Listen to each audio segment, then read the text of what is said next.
Hi guys, तर आज मी बनवले होते हेल्दी मूग आणि वाटाण्याचे फ्रिटर्स, ज्याच्यासोबत मी पुदिन्याची चटणी केली होती.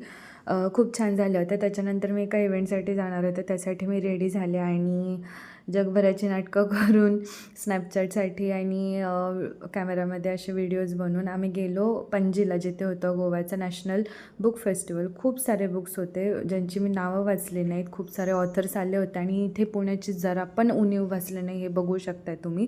त्यानंतर मी तिथून 6-7 बुक्स घेऊन आले. मी नेहमी सुद्धा मूर्तींचे बुक्स वाचते, पण ह्यावेळी मला असं वाटलं की अजून वेगळे बुक्स पण मी वाचायला पाहिजेत.